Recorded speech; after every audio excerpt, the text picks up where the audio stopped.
बिस्मिल्लाहिर्रहमानिर्रहीम।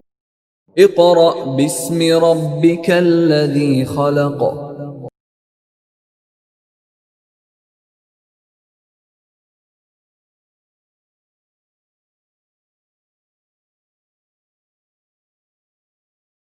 Bismillahirrahmanirrahim. Respectable parents and dear students, Assalamu alaikum. My dear students of class 6, your subject is mathematics. Now we are going to start chapter number 6. Students, open your book and page number 66. The topic of this chapter is ratio and proportion. Student क्या नाम है chapter का? Ratio and proportion. Now we will start work for day 1. Students, आज हमने क्या पढ़ना है?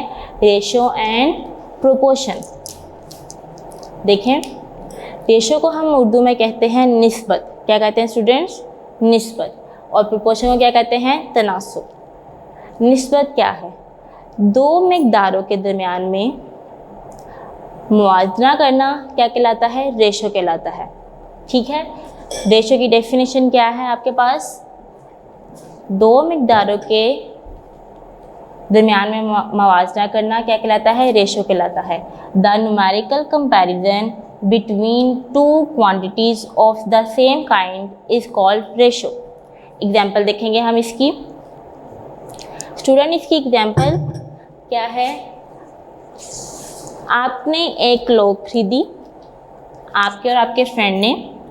For example, आपका नाम आयशा और तानिया ने एक क्लॉक खरीदी है. उस क्लॉक की जो प्राइस है वो है 60. ठीक है, आयशा ने कितने पेड किए हैं? 20. और तानिया ने कितने किए हैं? 40. अब हमने बताना है कि इन दोनों फ्रेंड्स ने क्लॉक की प्राइस कितनी जो है फीसद दे दी है, कितने उन्होंने दे दिया है. अब देखें, इसके दो तरीके हैं. फर्स्ट है बाय यूजिंग डिफरेंस. स्टूडेंट, हमने पढ़ा हुआ है डिफरेंस किसे कहते हैं? माइनस को. 40 में से आप 20 को माइनस कर दें, आंसर क्या आता है आपके पास? ₹20. क्या इससे पता चल रहा है कि दोनों ने कितने जो है निस्बत पैसे अदा किए हैं?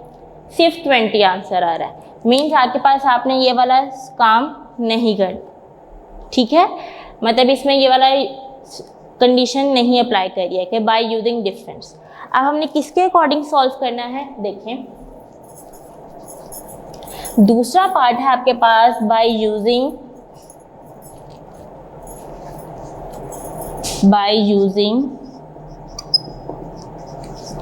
डिवीजन. देखें, यहाँ पे लिखा होगा आयशा बाय तानिया. आयशा ने कितने पैसे अदा किए थे? 20. तानिया ने कितने अदा किए थे? 40. अब ये कटिंग हो सकती है 20 और 40. कौन से टेबल पे जाते हैं? 10 पे. 10 2 द 20, 10 4 द 40. कोई प्रॉब्लम इसमें?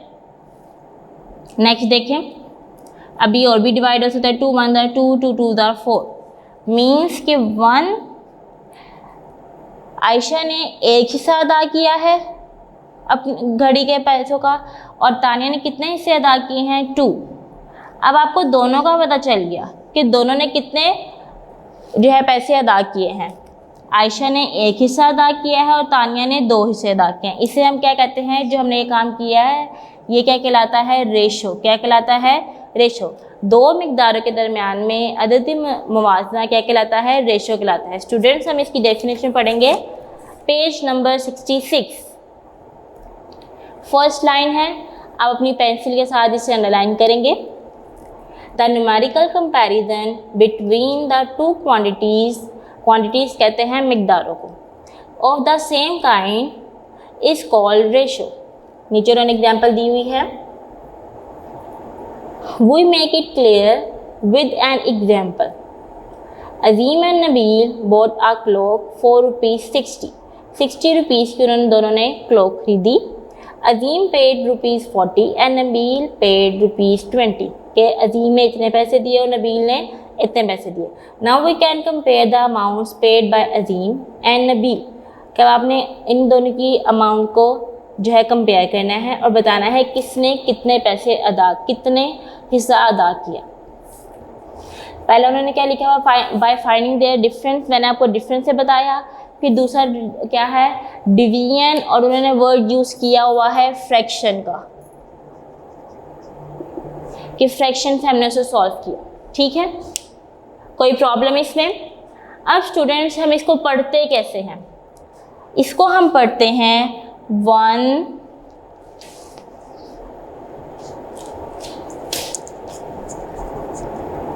ये जो आपका पढ़ने का तरीका है, कैसे पढ़ेंगे? 1:2।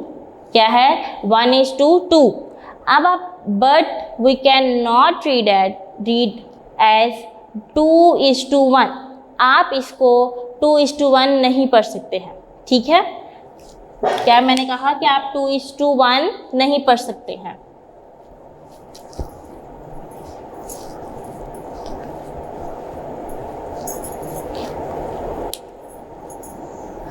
स्टूडेंट्स, ये बात आपने हमेशा याद रखनी है कि अगर आपके पास लिखा हुआ है A:B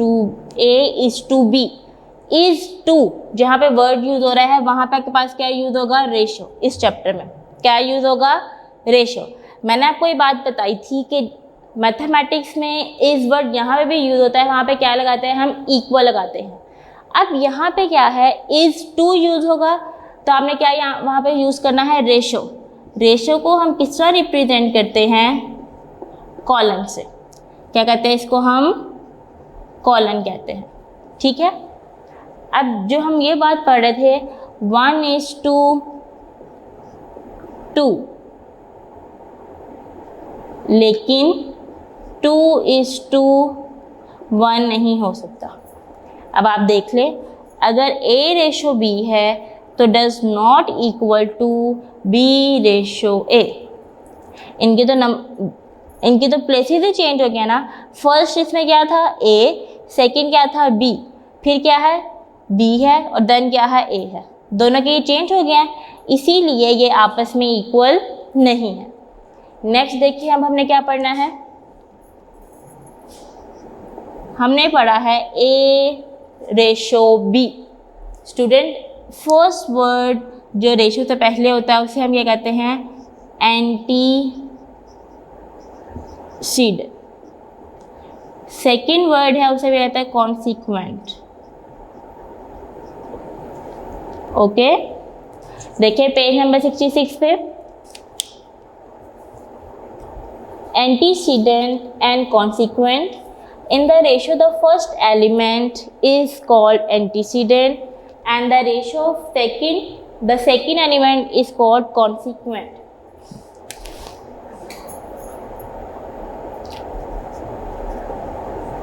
सॉरी, एस के बाद ई आ रहा था। ठीक है, नेक्स्ट देखिए, नेक्स्ट लिखा हुआ है equivalent ratios, page number 67। Equivalent का मतलब क्या है? स्टूडेंट, हमने इक्वल वर्ड सुना हुआ है, उसको हमने यूज भी किया हुआ है। ऐसे ही है, इक्वल, इक्वल का क्या मीनिंग होता है? बराबर। ऐसे ही है, इसी लफ्ज से मिलता जुलता है जी इक्विवेलेंट। एक प्रैक्टिस,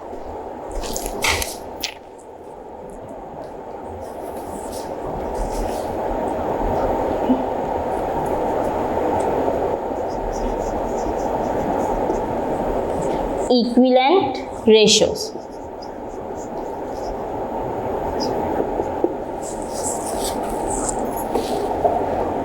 ऐसे बहुत सी रेशियो था जो आपस में इक्वल होती हैं। देखें ज़रा, हमारे पास पहली वाली रेशियो का क्या आंसर आया था, 1:2।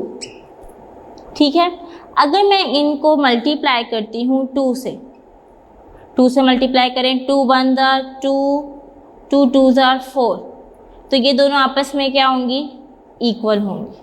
ठीक है, मतलब 1:2, 2:4 आपस में क्या है, इक्वल है।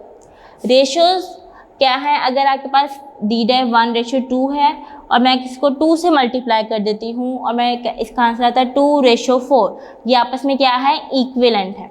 नेक्स्ट देखें, अगर मैं 1:2 को 4 से मल्टीप्लाई करती हूँ, 4 1 4, रेशो 4 2 8, तो ये दोनों आपस में क्या होंगी, इक्विवेलेंट होंगी। कोई प्रॉब्लम इसमें स्टूडेंट? ठीक है, ये आपके पास क्या क्या कहलाती हैं, इक्विवेलेंट रेशियोज। अंडरलाइन करेंगे। We know that a ratio is another form of a common fraction, therefore the same rule for finding the equivalent fraction can be used to get equivalent ratio. Students, उन्होंने आगे एक rule बताया हुआ है। Rule क्या है आपके पास कि अगर आपने फर्स्ट नंबर को, एंटीसीडेंट को 2 से मल्टीप्लाई किया है तो सेकंड नंबर को किससे मल्टीप्लाई करना है, 2 से ही करना है। ठीक है, अगर आपने 1:2 लिखा हुआ है, 1 को आपने 2 से मल्टीप्लाई कर दिया और 2 को आपने 3 से मल्टीप्लाई कर दिया, दिस इज, ये आपके पास इक्विवेलेंट रेशियो नहीं है। ओके, आपने हमेशा अगर एक नंबर को 2 से मल्टीप्लाई किया है तो सेकंड को भी किससे मल्टीप्लाई करना है, 2 से, तब ये ठीक हो जाएगा। यहाँ लिखा हुआ है 2:8, अगर मैंने फर्स्ट को 3 से कर दिया, सेकंड को 2 से कर दिया, तो ये क्या हो जाएगा, गलत हो जाएगा। कोई प्रॉब्लम इसमें? ये जो उन्होंने बात बताई है ये आपके पास रूल है। रूल को हम पढ़ लेते हैं। When both the elements of a ratio are multiplied and divided by same number, यही मैंने आपको बताया है, the value of a ratio is not change, कि वैल्यू रेशियो की चेंज नहीं होगी। फॉर एग्जाम्पल, मिसाल के तौर पे, suppose we want to find some equivalent ratio of any ratio 1:2, जो हमने ये वाली एग्जाम्पल पढ़ी है।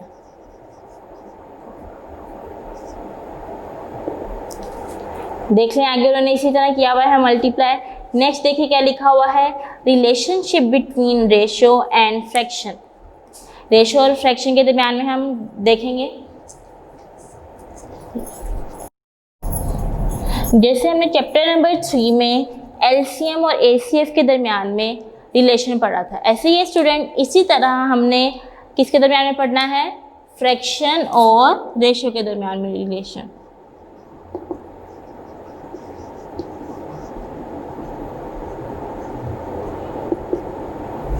देखिए मैंने लिखा हुआ है 1/4,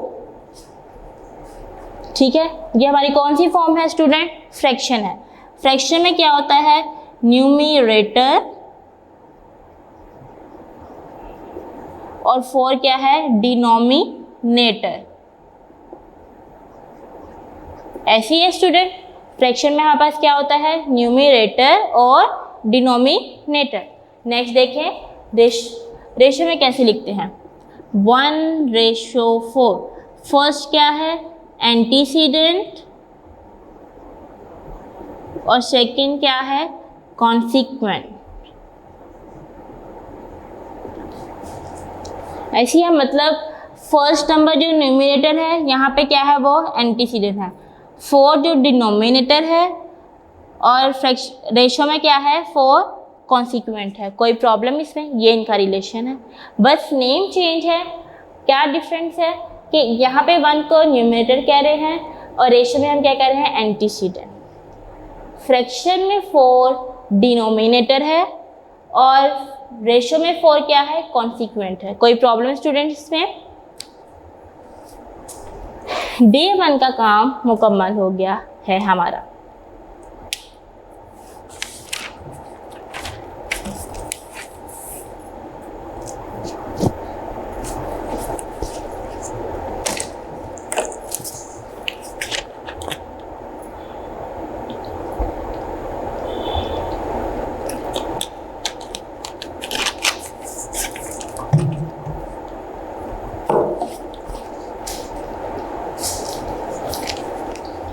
now we will be start day 2। Day 2 में हमने एक्सरसाइज नंबर 6.1 करनी है स्टूडेंट्स।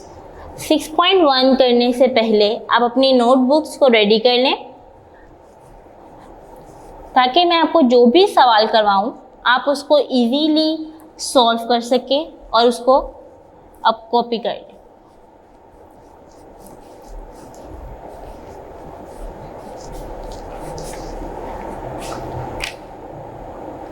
पेज नंबर 68 पे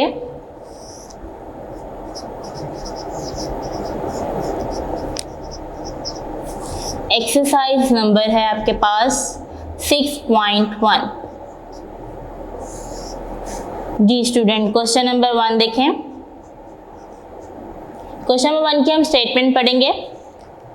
right each of the following into ratio form. क्या आपके पास किस फॉर्म में उन्हें लिखा हुआ है? फर्स्ट क्वेश्चन देखें, 3/4। कौन सी फॉर्म है स्टूडेंट्स? फ्रैक्शन। किसमें चेंज करना है हमने इसको? रेशियो में चेंज करना है। कैसे आ जाएगा? 3/4। सेकेंड पार्ट देखें, 2/7। रेशियो में चेंज करेंगे 2/7। कोई प्रॉब्लम है इसमें? क्वेश्चन नंबर 1 के 3 to 8 पार्ट सेम है। 3 to 8 पार्ट ये सेम है अकॉर्डिंग इसके 1 to 2। ठीक है। 9 पार्ट देखें। 9 पार्ट लिखा हुआ है x/5 x/y। सॉरी, 9 पार्ट है a/b और 10 पार्ट है x/y। ठीक है। इनको किस तरह सॉल्व करना है? नंबर्स तो नहीं लिखे हुए, सेम ऐसे ही होंगे, a/b इक्वल टू x/y। कोई प्रॉब्लम? आपका क्वेश्चन नंबर 1 कंप्लीट हो गया। इजी था। आप देखिए लिखा हुआ है question number 2, write each of the following into fraction form. Question number 2,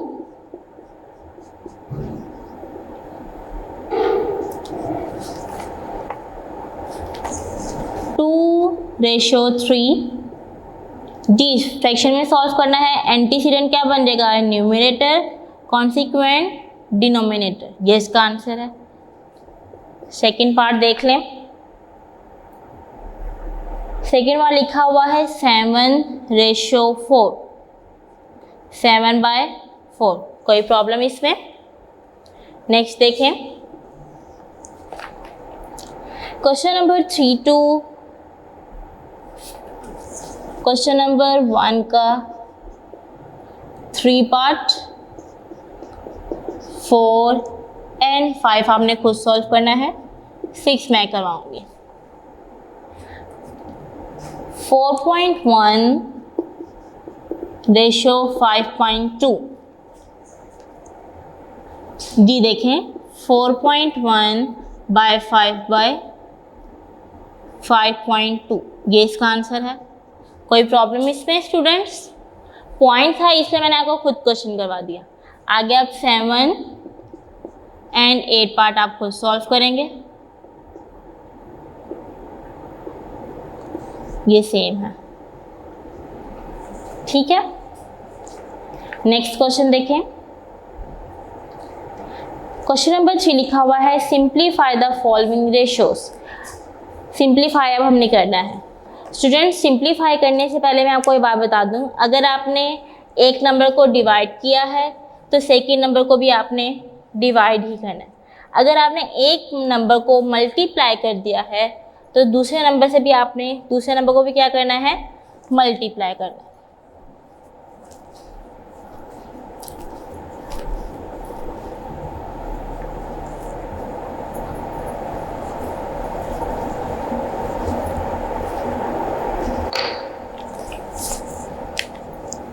question number 3,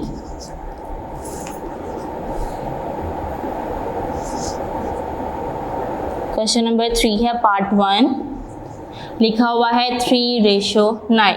ji student, सबसे पहले आप देखें 3:9 कौन सा ऐसा टेबल है या कौन सा ऐसा डिजिट है जो इसको पूरा पूरा डिवाइड कर देगा? कौन सा है जी? 3 और 9 कौन से टेबल पे जाते हैं? 3 पे। अब आप यहाँ पे क्या लिखेंगे? Divided by 3। 3 1 दा 3, 3 3 दा 9। कोई प्रॉब्लम? दोबारा देखें, डिवाइडेड बाय 3, 3 के टेबल पे 3 कहाँ आता है? 1 पे। 3 के टेबल पे 9 कहाँ आता है? 3 पे। ये आपके पास आंसर आ गया। क्वेश्चन नंबर 3 का 2 पार्ट देखें। 25:40 जी, 25:40 कौन से टेबल पे जाता है? 5 पे।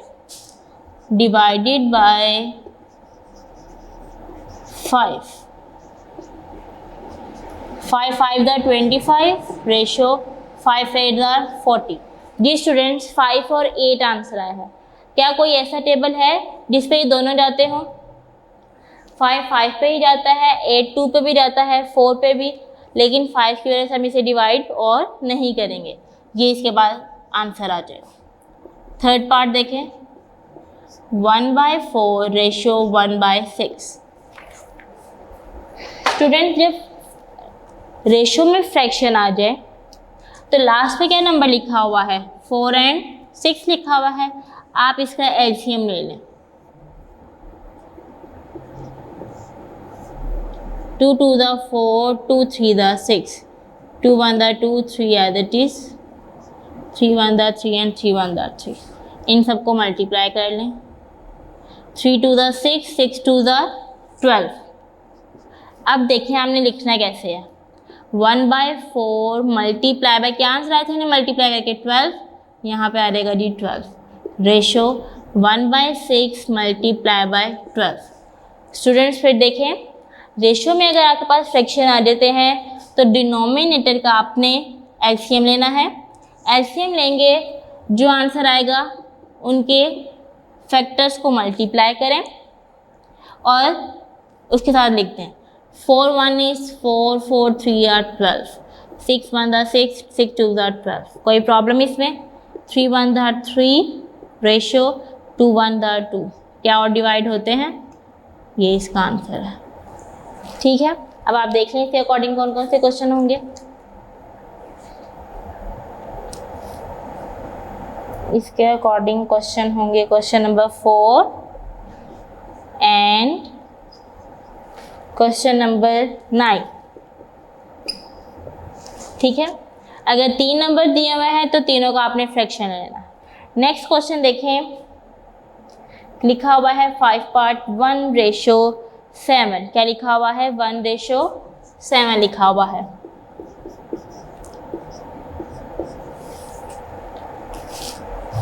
जी स्टूडेंट्स, लास्ट पे क्या लिखा हुआ है?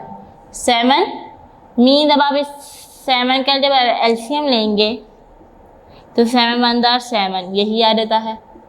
1 multiply bye 7 ratio 1/7 multiply by 7, 7 7 से कैंसर, 7 दा 7 और रेशो 1। ये इसका आंसर है। कोई प्रॉब्लम इसमें? ठीक है, नेक्स्ट क्वेश्चन देखें।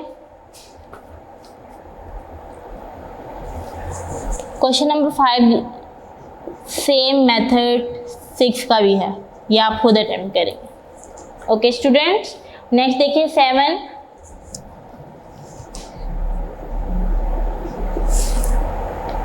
हमारे पास क्या दिया हुआ है? 1.3 रेशो 3.9। सॉल्व करें इसे। 1.3 है, 3.9 है।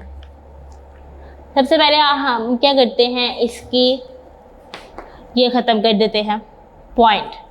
1.3 5 प्लस हमने किया था, पॉइंट ख़त्म किया तो नीचे क्या रहता है? 1। आगे क्या लिखा हुआ? 3 मीन्स 1 0 रेशो 3.9, पॉइंट ख़त्म किया 1 और 0, मतलब 13/10 रेशो 39/10। जी स्टूडेंट्स, पॉइंट ख़त्म करने का बताया सबको। नेक्स्ट देखें,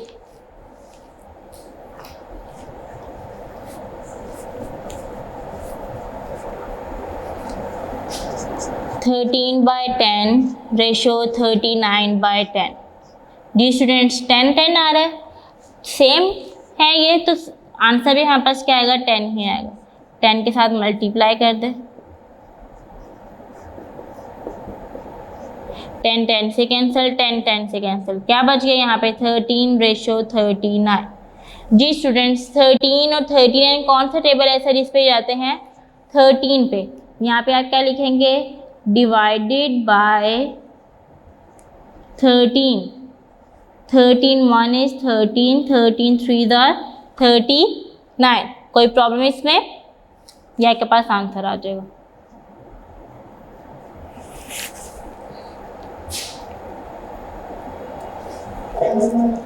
ये आपका क्वेश्चन नंबर 3 का 7 पार्ट था। 8 पार्ट देखिए, 8 पार्ट में थोड़ी सी डिफरेंस ये है, थोड़ा सा डिफरेंट है वो।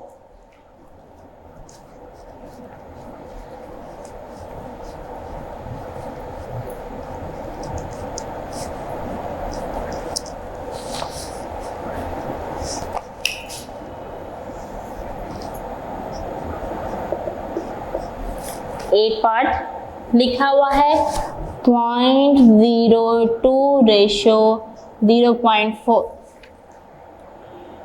देखें डेसिमल पॉइंट से हमेशा पहले क्या होता है, 0 होता है। 0.02 रेशो 0.4। पॉइंट ख़त्म करें, 1 0 एंड 0, 1 एंड 0, क्या बनेगा 2 0 स्किप, 2/100 रेशो 4/10। आगे आप खुद सॉल्व करेंगे। ओके, नेक्स्ट क्वेश्चन देखें। नेक्स्ट क्वेश्चन है 9।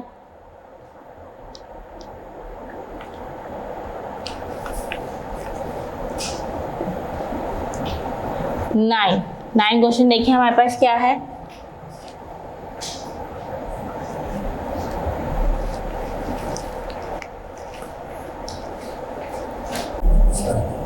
क्वेश्चन नंबर 10 है स्टूडेंट हमारे पास 75 ratio 100 and ratio 125।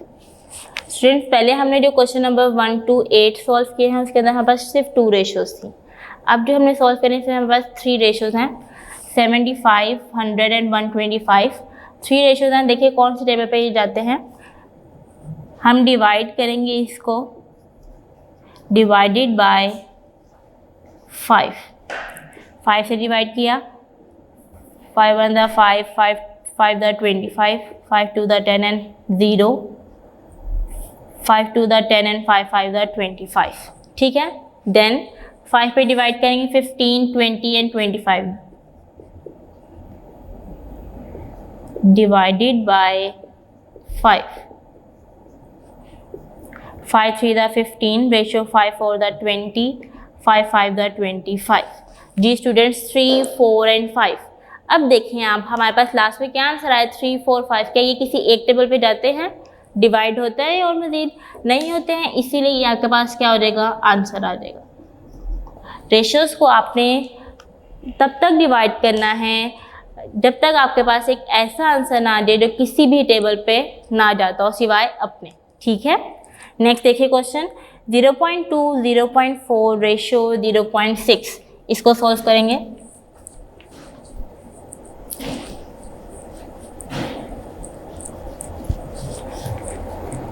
Question number 11 है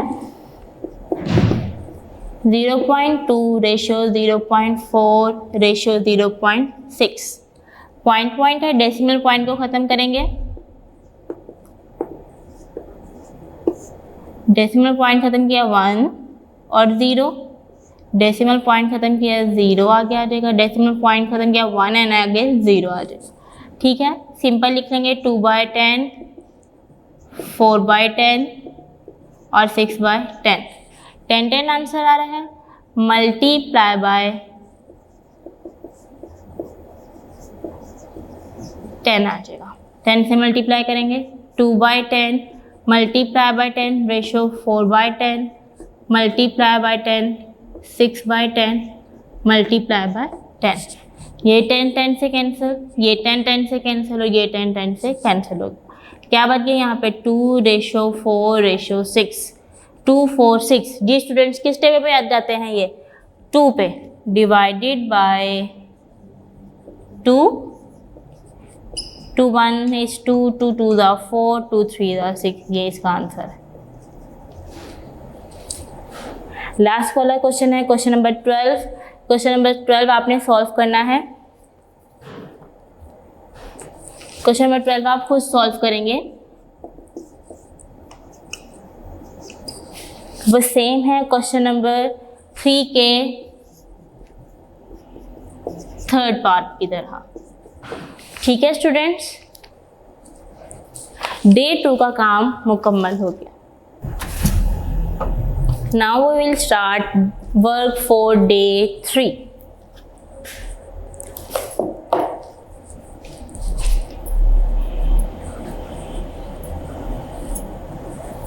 वर्क फॉर डे 3 में आज हमने क्या करना है स्टूडेंट? क्वांटिटीज को सॉल्व करना है। सबसे पहले आपने देखना है कि आपके पास एंटीसीडेंट और कॉन्सिक्वेंट एक ही किलोग्राम में अगर लिखी हुई है फर्स्ट, तो सेकंड भी किलोग्राम में। अगर आपके पास सेकंड ग्राम में लिखा हुआ है तो फर्स्ट भी ग्राम में ही हो।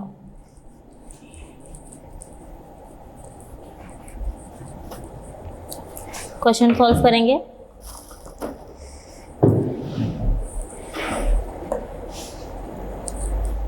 लिखा हुआ है फर्स्ट क्वेश्चन, डे 3 का काम है। क्वेश्चन नंबर 1, क्वेश्चन नंबर 4 का फर्स्ट पार्ट। ₹100 एंड ₹250। जी स्टूडेंट इसको सॉल्व करेंगे। देखिए दोनों के यूनिट्स क्या है? रुपीज़ हैं। ठीक है, इसी तरह आपने लिखना है ₹100 एंड की जगह पे क्या देगा? रेशो ₹250। 100 एंड 250 है, divided by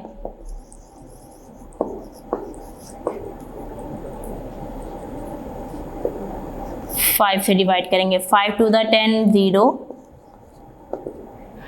5 5 the 25 and 0, 5 4 the 20 and 5 10 the 50। Then आपने डिवाइड किया था 5 से। 4 और 10 है, 4 और 10 को आप किस पे डिवाइड करेंगे? Divided by 2, 2:5। ये इसके पास आंसर आ गया। कोई प्रॉब्लम इसमें?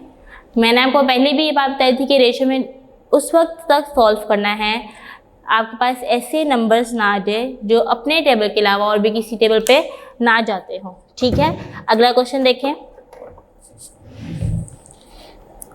अगला क्वेश्चन लिखा हुआ है 2 kg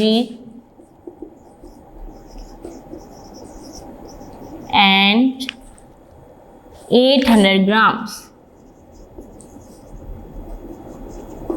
देखिए स्टूडेंट्स, फर्स्ट एंटीसीडेंट किस में है? केजी में, और कॉन्सिक्वेंट किस में है? ग्राम्स में। सबसे पहले आपने इसको चेंज करना है ग्राम्स में। आप यहाँ पे लिखेंगे we know that 1 kg equal to 1000 grams, कि 1 kg में कितने ग्राम्स होते हैं? 1000। तो 2 kg में कितने ग्राम्स होंगे? 2000 ग्राम्स। अब दोनों के यूनिट सेम हो गए हैं रेशोज में। अब आप इन्हें सॉल्व कर लेंगे। देखिए किस तरह करेंगे।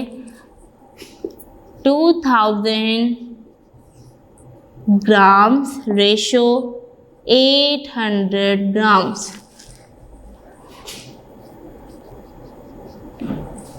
जी इसे देखें, किसे डिवाइड करेंगे? 200 से हम डिवाइड करते हैं। Divided by 200, 1 and 0। इधर क्या रहेगा? 200 को 800 पे किया तो क्या रहेगा यहाँ पे 4 divided by 2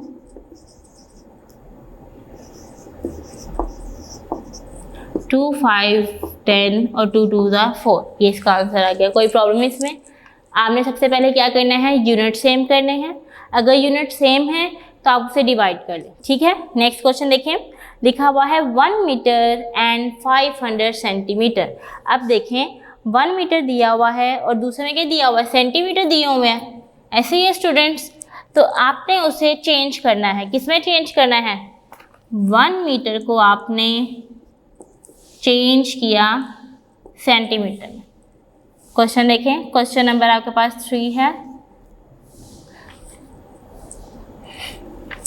1 metre and 500 centimetre.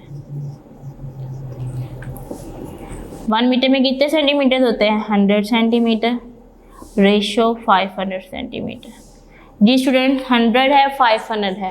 आपको पता है 100 के रुपये पे 500 आता है, divided by 100। 101 is 100, 105 is 500 cm, और ये क्या रहेगा जी, cm आ जाएगा। यहाँ पे भी आप लिखेंगे 5 ग्राम्स 2 ग्राम्स, ठीक है।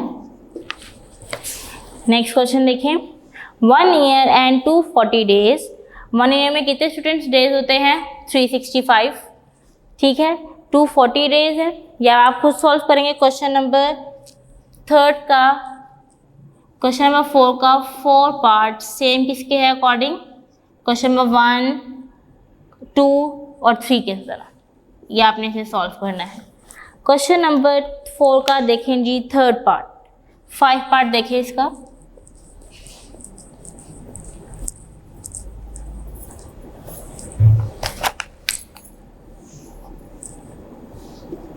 लिखा हुआ है 1 डे, 1 वीक एंड 15 डेज। जी स्टूडेंट्स, 1 डे भी ठीक है, 1 डे में उन्होंने हमें कुछ नहीं कहा हुआ। 15 डेज है और ये 1 वीक है। आपको पता है कि 1 वीक में कितने डेज होते हैं? आप लिखेंगे we know that 1 week equal to 7 days. आगे देखें, 1 day ratio 7 days ratio 15 days. कोई प्रॉब्लम इसमें? 1 7 15 क्या है, किसी टेबल पे जाते हैं? नहीं जाते, इसीलिए आपका यही आंसर। ठीक है स्टूडेंट्स, बस हमने इसमें क्या चेंज किया है, 1 वीक को डेज में चेंज किया है। क्वेश्चन नंबर 4 आपका कंप्लीट हो गया। क्वेश्चन नंबर 5 देखें। क्वेश्चन नंबर 5 में लिखा हुआ है सिंप्लीफाई। सिंप्लीफाई करना है आपने। फर्स्ट पार्ट है 12 is to 120। जी स्टूडेंट्स, जब हमने डे 1 में पढ़ा था कि हम रेशियो को किस तरह रीड करते हैं, 1:2, 2:4, ऐसे ही पढ़ा था। तो हम इस 2 की जगह यहाँ पे क्या यूज़ करेंगे, रेशियो यूज़ करेंगे, 12:120। ठीक है, अब आप इसे डिवाइड कर लें, डिवाइडेड बाय 4, 4 3 12, 4 3 12 वो 3। अब किस पे डिवाइड होता है, 3 और 30। जी स्टूडेंट्स, 3 और 30 किस टेबल पे जाएंगे, 3 के टेबल पे। सॉल्व कर लें। आप यहाँ पे लिखेंगे डिवाइडेड, कोई प्रॉब्लम इसमें, 1:10। नेक्स्ट क्वेश्चन देखें, क्वेश्चन नंबर 2, 3, 4 एंड 5 ये सेम है, किसके अकॉर्डिंग है, क्वेश्चन नंबर 5 के 1 की तरह। ठीक है, क्वेश्चन नंबर 6 देख लें, 1/99 और 2/33।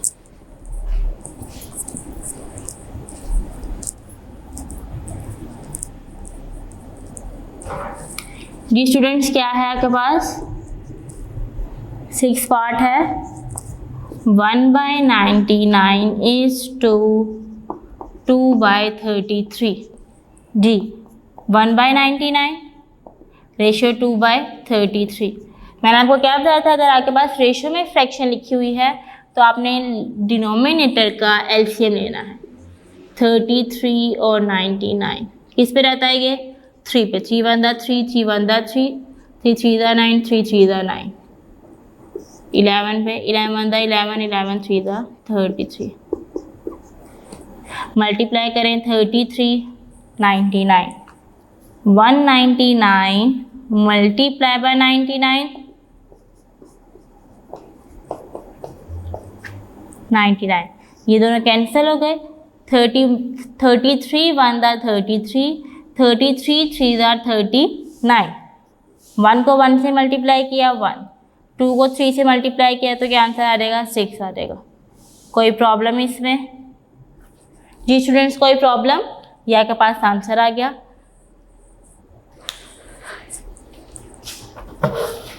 डे 3 का काम हमारा मुकम्मल हो गया। Now we will start work for day 4। Student, day 1 to day 3 में हमने रेशियो पढ़ा था। आज हमने प्रोपोर्शन स्टार्ट करना है। सबसे पहले हमें पता होना चाहिए प्रोपोर्शन क्या होता है। चैप्टर नंबर 6 हमारे पास क्या था? रेशियो एंड प्रोपोर्शन, निस्बत और तनासुब। आज हमने क्या पढ़ना है? तनासुब पढ़ना है। जी देखिए, प्रोपोर्शन की डेफिनेशन क्या है हमारे पास? The relation between two ratios is called proportion.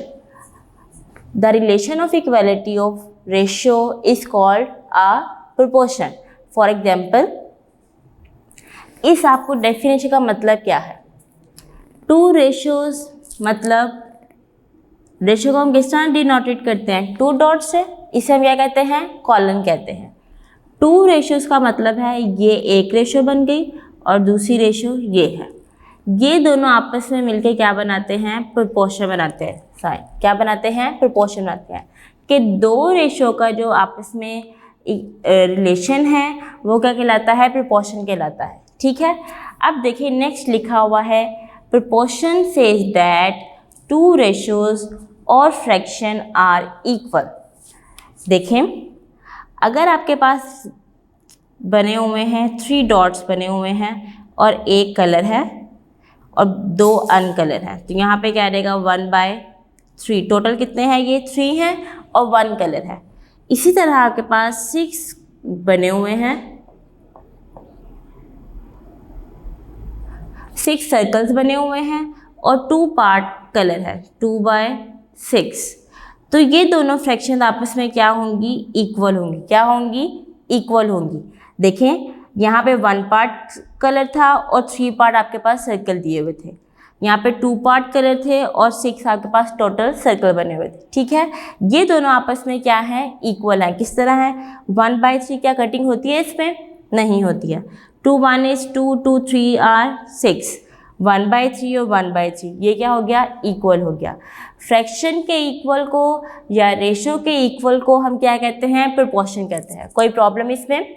अब देखें, the symbol use to denote proportion is ये वाला हमारे पास आ जाएगा। ठीक है। नेक्स्ट है proportion can written as 1:2 proportion 3:4 कि 2 रेशियोज की इक्वलिटी क्या कहलाती है? हमारे पास प्रोपोर्शन कहलाती है।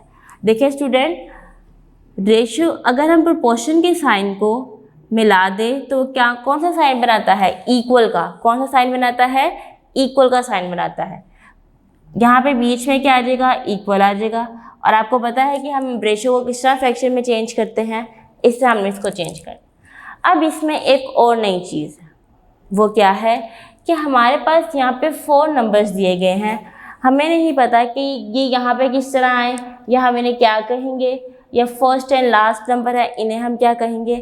देखें, प्रोपोर्शन के साथ जो प्रोपोर्शन साइन के साथ जो डिजिट्स लिखे हुए हैं, मतलब सेकंड एंड थर्ड, इसको हम कहते हैं मीन्स। क्या कहते हैं? मीन्स, मतलब दरमियाना हिस्सा। ठीक है। क्या मैंने बोला? सेकेंड एंड थर्ड एलिमेंट को हम क्या कहते हैं, मीन्स कहते हैं। नेक्स्ट देखें, फर्स्ट एंड फोर्थ नंबर को हम क्या कहते हैं, एक्सट्रीम कहते हैं। क्या कहते हैं स्टूडेंट, एक्सट्रीम। फिर second and third means, first and fourth extreme. किसी को कोई प्रॉब्लम इसमें? ये आपके पास प्रोपोर्शन का इंट्रोडक्शन था। सबसे पहले हमने इसकी डेफिनेशन पढ़ी कि to the relation of equality two ratios is called proportion, कि दो रेशोज की जो है इक्वालिटी वो क्या कहलाती है, हमारे पास प्रोपोर्शन कहलाती है। पेज नंबर 68 डेफिनेशन अंडरलाइन करेंगे student. The relation of equality of two ratios is called proportion. सबने अंडरलाइन कर लिया है। नेक्स्ट पेज पर आ जाए, पेज नंबर 69। पेज नंबर 69 पे आपके पास थर्ड पैराग्राफ है। मैं बोलूँगी, आपने अंडरलाइन करना है, ठीक है। In a proportion the second and the third elements are called means of a proportion. सबने अंडरलाइन कर लिया है। पेज नंबर 69 पे थर्ड पैराग्राफ, उसकी फर्स्ट लाइन। नेक्स्ट लिखा हुआ है, and the first and the four elements are called extremes of a proportion.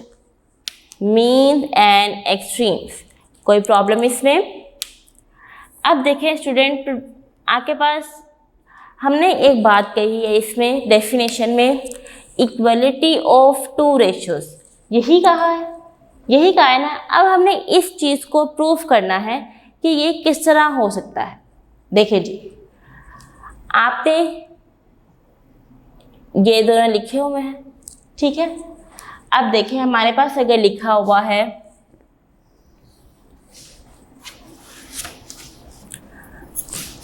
1:2 proportion 25:50, ये आपके पास लिखी हुई है, ये एग्जाम्पल है आपकी।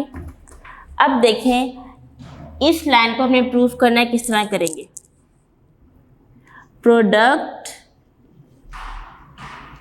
Of mean equal to product of extreme. इसका मतलब ये है कि मीन को मल्टीप्लाई करना है, वो किसके इक्वल होगा, एक्सट्रीम के मल्टीप्लाई से। मल्टीप्लाई करें, मीन क्या है यहाँ पे, दरमियान वाली वैल्यूज क्या है, 25 multiply by 2 equal to product of extreme 50 multiply by 1। 25 को 2 से मल्टीप्लाई करें तो आंसर क्या आ जाएगा 50। 50 को 1 से मल्टीप्लाई करें तो क्या आंसर आ जाएगा स्टूडेंट 50। जी, क्या रेशो के इक्वलिटी के इक्वल नहीं है। प्रोपोर्शन क्या है हमारे पास, the relation of equality of two ratios, के दो रेशो के दरमियान में इक्वलिटी क्या है हमारे पास, प्रोपोर्शन कहलाता है। अब देखिए हमने इसको प्रूफ भी कर दिया कि प्रोडक्ट ऑफ मीन और प्रोडक्ट ऑफ एक्सट्रीम दोनों को जब हमने मल्टीप्लाई किया तो हमारे पास दोनों का आंसर क्या आया, सेम आया। ठीक है स्टूडेंट, नेक्स्ट देखें, एक क्वेश्चन आपके पास यहाँ पे बनता है। आप क्वेश्चन लिखेंगे, what is a continue proportion. Continue proportion के बारे में अब आपने बताना है।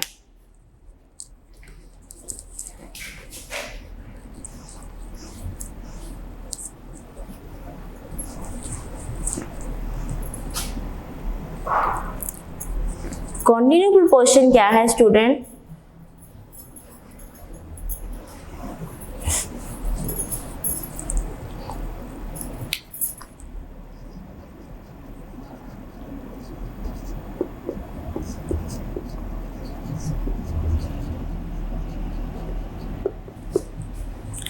कॉन्टिन्यू प्रोपोर्शन में देखें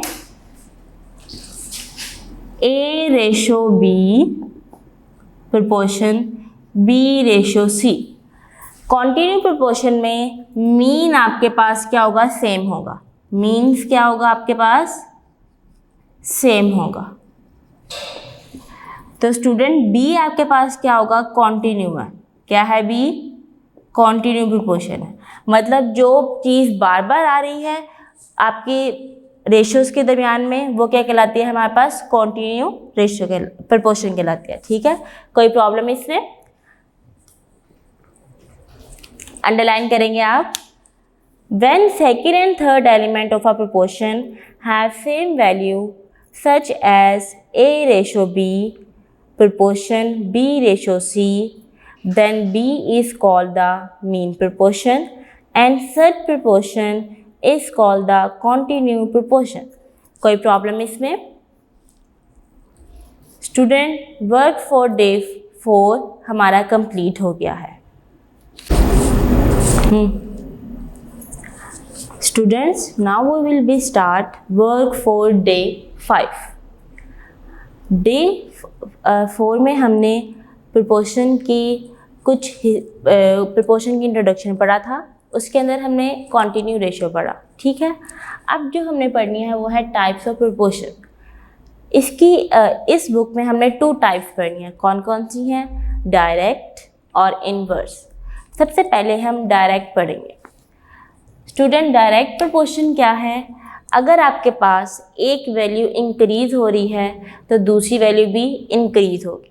जिस तरह देखें, एक एग्जांपल है, आपकी मदर 10 मिनट में 2 शर्ट्स इस्त्री कर रही हैं। मैंने क्या बोला? आपकी मदर 10 मिनट में 2 शर्ट इस्त्री कर रही हैं। अब आप बताएं कि आपकी मदर 1 घंटे में कितनी शर्ट प्रेस करेंगी? टाइम ज़्यादा हुआ है तो आपकी शर्ट्स भी बढ़ जाएंगी कि कम होंगी? आपकी मदर 10 मिनट में अगर 2 शर्ट कर सकती हैं तो 1 घंटे में ज़्यादा शर्ट्स करेंगी कि कम शर्ट्स करेंगी? ज़्यादा करेंगी। मतलब आपका टाइम भी इंक्रीज़ हो गया और आपकी शर्ट्स भी इंक्रीज़ हो गई। जो आपके पास अगर दोनों वैल्यूज़ इंक्रीज़ हो रही हैं, ठीक है, तो वो क्या कहलाता है? हमारे पास डायरेक्ट कहलाता है। क्या है?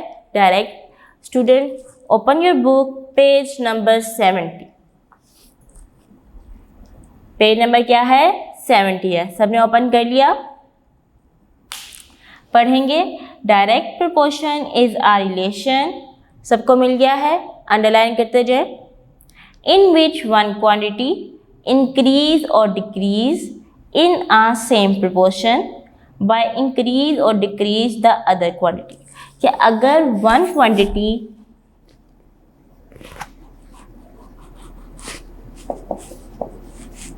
इंक्रीज हो रही है तो दूसरी जो सेकंड क्वांटिटी है वो भी क्या होनी चाहिए?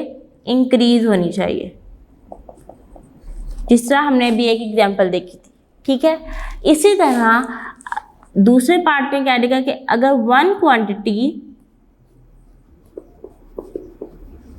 डिक्रीज हो रही है और दूसरी भी क्या होनी चाहिए? डिक्रीज होनी चाहिए। मतलब दोनों में सेम हो जाए। अगर ज़्यादा हो रही है तो दूसरी भी ज़्यादा होनी चाहिए।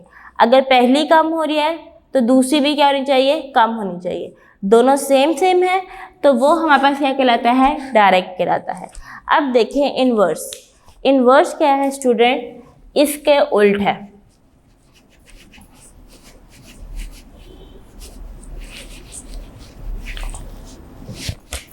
इनवर्स डायरेक्ट में हमने देखा कि वन क्वांटिटी बढ़ रही थी तो दूसरी भी क्या हो रही थी? बढ़ रही थी। अब इसमें क्या होगा कि वन क्वांटिटी अगर इंक्रीज हो रही है तो दूसरी क्वांटिटी क्या होगी? सेकंड क्वांटिटी क्या होगी स्टूडेंट? डिक्रीज होगी।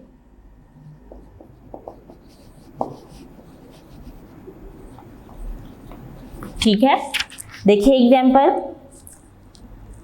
एग्जाम्पल ये है कि आपके पास वर्कर हैं 150 काम करने के लिए। ठीक है, और आपके जो है काम होना है 40 दिनों में। अब आप बताएं कि आपके पास अगर हम वर्कर ज़्यादा बढ़ा देते हैं, मतलब आपके पास 140 वर्कर हैं, मैंने 30 और वर्कर बढ़ा दिए। जैसे आपके घर का काम हो रहा है और 4 मिस्त्री आपके घर को बना रहे हैं, तो स्टूडेंट आपको पता है कि अगर 4 लोग घर बना रहे हैं तो वो देर से बनाएंगे, मतलब लोग कम हैं और टाइम क्या है, ज़्यादा है, तो ये क्या हो गया, इन्वर्स हो गया। इसी तरह अगर मैं जो है 10 जो है मज़दूर या वर्कर लगा दूँ घर बनाने के लिए, तो वो क्या होगा, टाइम कम लगेगा, मतलब वर्कर मैंने बढ़ाए और टाइम क्या हो गया, कम हो गया। तो इसे हम क्या कहते हैं, इन्वर्स कहते हैं, कि एक चीज़ इंक्रीज है तो दूसरी क्या हो जाएगी, डिक्रीज, इन्वर्स कहलाता है। अगर एक चीज़ इंक्रीज है दूसरी भी इंक्रीज है तो वो क्या कहलाता है, डायरेक्ट कहलाता है। किसी को कोई प्रॉब्लम?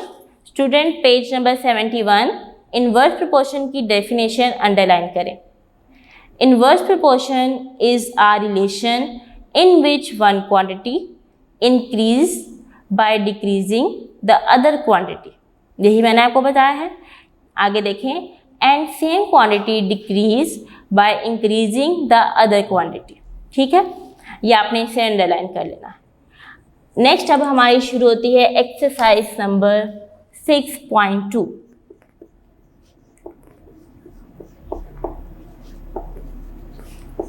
स्टूडेंट फर्स्ट क्वेश्चन देखें। फर्स्ट क्वेश्चन के स्टेटमेंट लिखी हुई है, find the value of p in each of the following. अब तक हम प्रोपोर्शन को पढ़ते आए थे, ठीक है। 6.2 में हमने प्रोपोर्शन को सॉल्व करना है। स्टूडेंट यहाँ पे p प्रोपोर्शन नहीं है, p एज अ एक अल्फ़ाबेट है, ओके। ये p यहाँ पे प्रोपोर्शन को रिप्रेजेंट नहीं कर रहा, p यहाँ पे एक अल्फ़ाबेट है जो हमने फाइंड आउट करना है। क्वेश्चन सॉल्व करेंगे, बहुत ही आसान सा तरीका है, क्रॉस मल्टीप्लाई। जब दरमियान में इक्वल हो, एक इम्पॉर्टेंट नोट है आपके लिए, जब आपके पास मिड में इक्वल मार्क आए तो आपने स्टार्ट पे नहीं लगाना। क्या मैंने बोला, दरमियान में इक्वल मार्क आ रहा है तो साइड पे इक्वल मार्क नहीं लगाएंगे, ठीक है। सॉल्व करते हैं हम इसे। 2/5 p/20 क्रॉस मल्टीप्लाई, जो डिनोमिनेटर है राइट हैंड साइड पे लेफ्ट हैंड साइड के न्यूमरेटर से मल्टीप्लाई हो जाएगा, ये इसके साथ मल्टीप्लाई हो जाएगा। देखिए जी, 20 multiply by 2 equal to 5 multiply by p। जी स्टूडेंट, कोई प्रॉब्लम? फिर देखें, दरमियान में इक्वल था, मीन्स ये दोनों आपस में क्या है, इक्वल हैं। इन्हें हमने किस तरह सॉल्व करना है, क्रॉस मल्टीप्लाई करके। इस डिनोमिनेटर को लेफ्ट हैंड साइड के न्यूमरेटर से मल्टीप्लाई करना है, इस डिनोमिनेटर को राइट हैंड साइड के न्यूमरेटर से मल्टीप्लाई करना है। ये हमने मल्टीप्लाई कर दिया। 2 को 20 से मल्टीप्लाई करें तो क्या आंसर आता है, 40 इक्वल टू 5p। ठीक है, p एज इट इज रह जाएगा और 40 बाय क्या आ जाएगा, 5 आ जाएगा। अब यहाँ पे 5 डिनोमिनेटर कैसे बना, देखें जी, p के साथ 5 क्या हो रहा था, मल्टीप्लाई हो रहा था, इधर आके क्या हो जाता है, डिवाइड हो जाता है। 5 1 इज 5, 5 8 are 40। p की वैल्यू क्या आ गई स्टूडेंट, 8 आ गई। कोई प्रॉब्लम इसमें? नेक्स्ट क्वेश्चन देखिए, 2 पार्ट है आपके पास, p/5 इक्वल टू 3/10। वैसे उसी तरह सॉल्व करेंगे, p/5 3/10 मल्टीप्लाई, क्रॉस मल्टीप्लाई करें, 10 multiply by p equal to 3 multiply by 5। Multiply करें, 5 और 3 मल्टीप्लाई करें, क्या आंसर आता है, 15 10p। p इधर ही रह जाएगा और 10 15 के साथ जाके क्या हो जाएगा, डिवाइड हो जाएगा। कोई प्रॉब्लम इसमें? ठीक है, इसे हम सॉल्व करेंगे। 5 3 15 5 2 10, p इक्वल टू 3/2, ये इसका आंसर है। स्टूडेंट कोई प्रॉब्लम? थर्ड पार्ट देखिए इसका। थर्ड पार्ट थोड़ा डिफरेंट है, उसमें पॉइंट नंबर दिए हुए हैं। 0.1 by 0.4 equal to 6/p। Cross multiply करेंगे,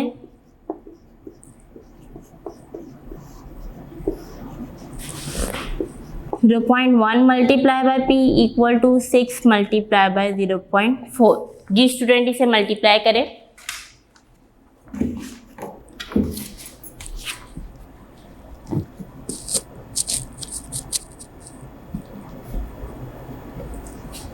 इसको इसे मल्टीप्लाई किया तो आंसर आएगा 0.1p equal to 6 multiply by 0.4। Answer क्या आएगा 2.4। p इधर ही लिखा रहेगा। 2.4 को 0.1 से डिवाइड करना है। जी स्टूडेंट p का आंसर क्या आ जाएगा 24। कोई प्रॉब्लम? या आपके पास आंसर आ गया। क्वेश्चन नंबर 1 के हमारे पास तीनों पास सॉल्व हो गए। नेक्स्ट क्वेश्चन देखें। क्वेश्चन नंबर 2 लिखा हुआ है find the value of x। अब हमने किसकी वैल्यू फाइंड करनी है? x की। In each of the following proportions. Proportions की मदद से आपने प्रोपोर्शन को सॉल्व करना है और x की वैल्यू फाइंड करनी है।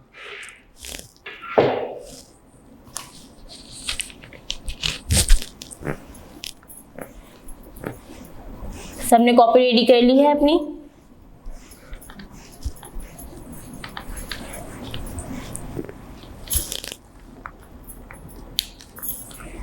Question number 2 part A 2:7 proportion x:49। अब देखें स्टूडेंट, इन्हें सॉल्व करना बहुत आसान है। जैसे जैसे मैं स्टेप करूंगी आपने भी वैसे ही सॉल्व करना है। देखिए जी, सबसे फर्स्ट पे प्रोपोर्शन को आपने चेंज करना है। 2:7 प्रोपोर्शन क्या होता है? इसको हम कहते हैं इक्वल कहते हैं। क्या कहते हैं? इक्वल। इनके डॉट्स को मिलाएं तो x:49। अब देखें रेशियो को हम कैसे चेंज करते हैं। 6.1 में हमने सेकंड क्वेश्चन पढ़ा था, रेशियो को हमने फ्रैक्शन में चेंज किया था, पढ़ा था हमने। इसको भी हमने इसी तरह चेंज करना है। रेशियो लिखा हुआ है, फ्रैक्शन में आप इसे चेंज करते हैं x/49। जी स्टूडेंट, क्वेश्चन नंबर 1 की तरह ये बन गया है। अब आगे सॉल्व करें। Cross multiply 49 multiply by 2 equal to 7 multiply by x। 7x। 49 को 2 से मल्टीप्लाई करें। रफ वर्क के लिए लाइन लगाएं स्टूडेंट। 49 को हमने 2 से मल्टीप्लाई किया। 2 9 18, 1 कैरी, 2 4 8 और 1 9, 98। हमने किसकी वैल्यू फाइंड करनी थी? x की वैल्यू फाइंड करनी थी। अब देखिए इसमें एक्स्ट्रा चीज़ क्या है? x के साथ 7 है। 7x के साथ क्या हो रहा था? मल्टीप्लाई। इधर आके क्या हो जाएगा? लेफ्ट हैंड साइड पे डिवाइड हो जाएगा। x ऐसे ही रह गया। डिवाइड करें। 7 1 7, 7 4 28। जी स्टूडेंट, आंसर क्या आया इसमें हमारे पास? x equal to 14 equal to x। ये इसका आंसर है। कोई प्रॉब्लम किसी को? क्वेश्चन नंबर 2 के बाकी पार्ट सारे इसी तरह होंगे। इसे आपने खुद सॉल्व कर लेना है। क्वेश्चन नंबर 2 के 2 पार्ट, 3, 4 सेम है।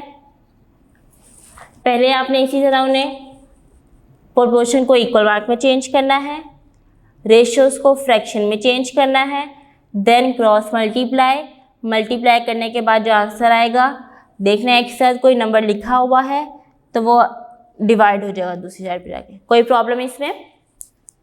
स्टूडेंट, वर्क फॉर डे 5 हमारा कंप्लीट हो गया।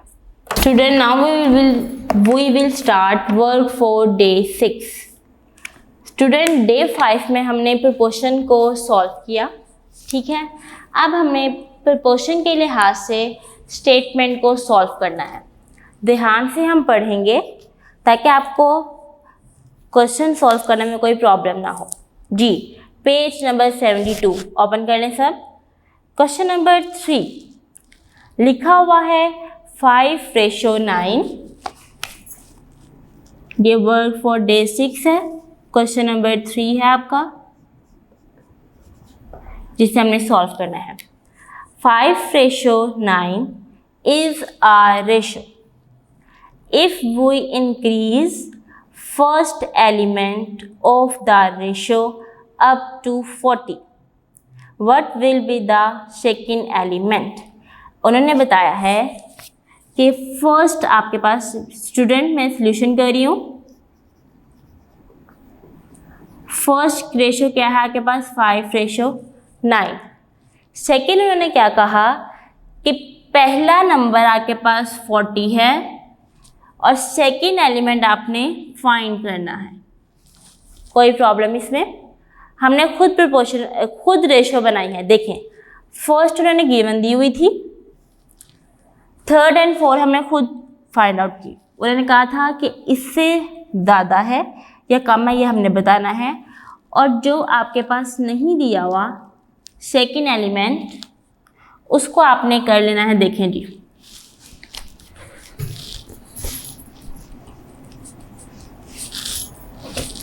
मैं यहाँ पे लिखती हूँ let second element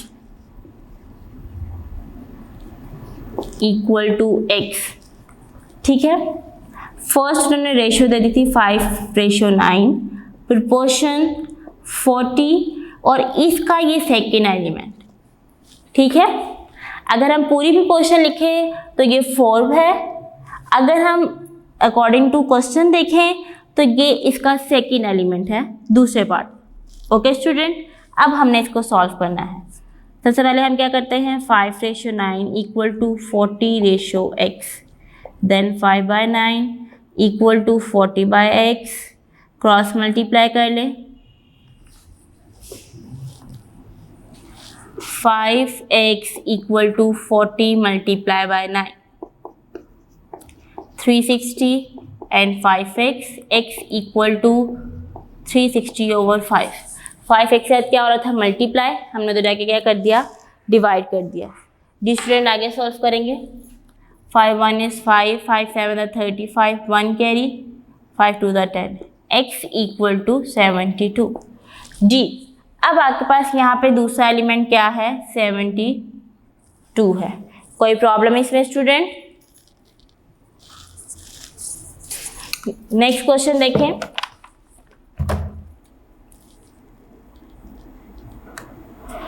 next question लिखा हुआ है, what is the fourth proportional of 1 3 and 4।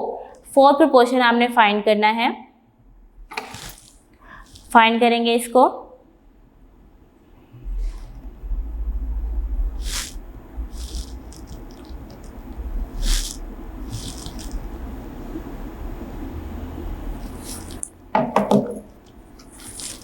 Question number 4 देखें।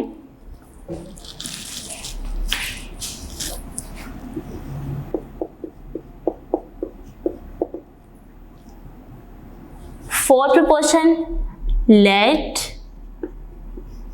जो आपके पास स्टूडेंट चीज नहीं है उसको आप अल्फाबेट के इक्वल कर लें। फोर्थ प्रोपोर्शनल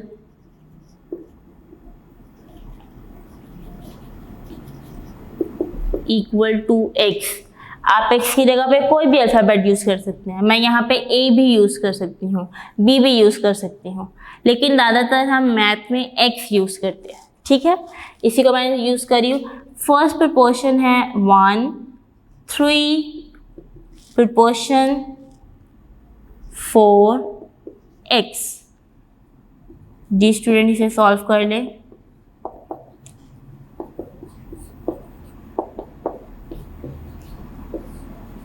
क्रॉस मल्टीप्लाई करेंगे। 1 multiply by x equal to 4 multiply by 3।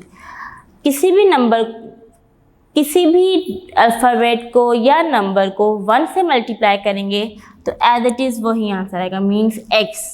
4 3 are 12, ये इसके पास आंसर आ गया। अब देखिए, हमने जो है पढ़ा था कि product of means equal to product of extremes. इसको हम देख लेते हैं कि हमारा क्वेश्चन का आंसर ठीक है या नहीं है।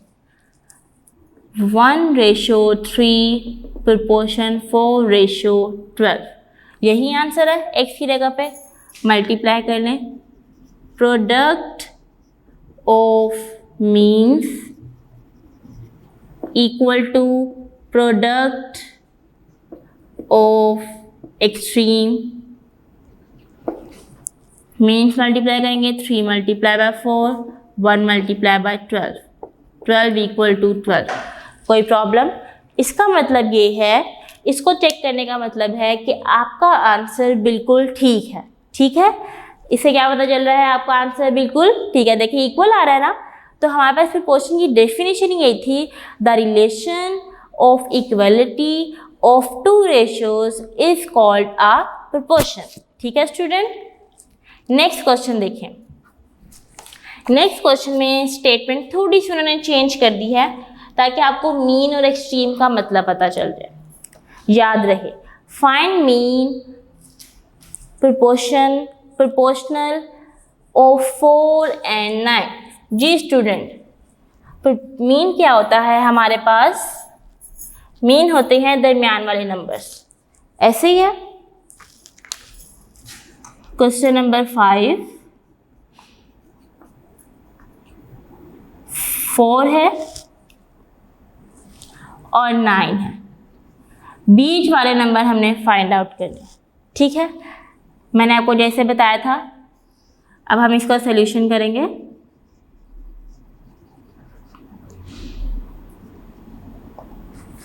जी स्टूडेंट, लेट करें, let mean proportion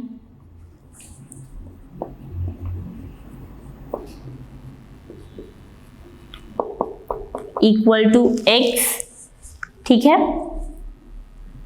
4:x equal to x, sorry proportion x/9, 4:x equal to x/9, 4/x equal to x/9। आगे आप क्रॉस मल्टीप्लाई कर लेंगे स्टूडेंट। ठीक है, आगे आपने इसका क्रॉस मल्टीप्लाई कर लेना। कोई प्रॉब्लम इसमें? हमने टाइप्स ऑफ पढ़ी थी, टाइप्स ऑफ प्रोपोर्शन पढ़ी थी, डायरेक्ट और इनडायरेक्ट। आगे जो हमारे क्वेश्चन शुरू होने वाले हैं वो डायरेक्ट और इनवर्स पे जो है बिलोंग करते हैं। देखें जी, लिखा हुआ है question number 6, if 150 shirts can be stitched on 6 sewing machine in a day. के जो सिलाई मशीन है 6 है जो एक दिन में 150 शर्टें सी रही हैं। How many machines are required to stitch 225 shirts in a day. क्या बताएं कि अगर एक दिन में 225 शर्ट्स हमने सिलवानी हैं तो कितनी मशीनें चाहिए होंगी? हमें चाहिए, देखें शर्ट्स भी बढ़ गई हैं, ठीक है, तो मशीन भी क्या होगी? इंक्रीज होगी कि डिक्रीज होगी? इंक्रीज होगी। तो ये हमारे पास कौन सी फॉर्म है? डायरेक्ट फॉर्म है। सॉल्व करेंगे हम इसे।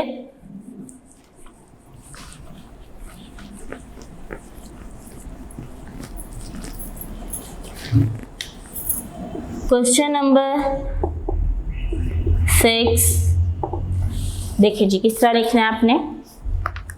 सबसे पहले आप ऊपर लिखेंगे, सबसे जो आपने लेट करना है, जो चीज़ आपने फाइंड आउट करनी होगी वो आपने लेट कर लेना। मशीन्स करनी है तो आप यहाँ पे लिखेंगे numbers of machine equal to x। ठीक है, नेक्स्ट आपने क्या करना है, ऊपर आपने हेडिंग देनी है शर्ट्स प्रोपोर्शन मशीन्स, बल्कि आप किसी बीच में कोई भी निशान नहीं लगाना। ठीक है, शर्ट्स देखें हमारे पास क्या थी, 150 शर्ट्स थी और दूसरी वाली वैल्यू में हमारे पास 225 शर्ट्स थी। जहाँ शर्ट्स लिखा हुआ है वहाँ पे आपने शर्ट्स की जो है क्वांटिटी लिखनी है, जहाँ मशीन लिखा हुआ है वहाँ पे मशीन की क्वांटिटी। जब 150 शर्ट्स थी तो हमारे पास कितनी थी मशीन? 6 थी। 225 शर्ट्स जब से स्टिच होंगी तो कितनी मशीन होंगी वो हमने फाइंड आउट करना है। आगे सॉल्व करें। 150 225 equal to 6/x।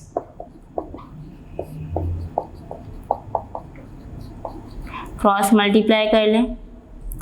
150x equal to 6 multiply by 225। जी स्टूडेंट इसे सॉल्व करें। 225 को मल्टीप्लाई करें 6 से।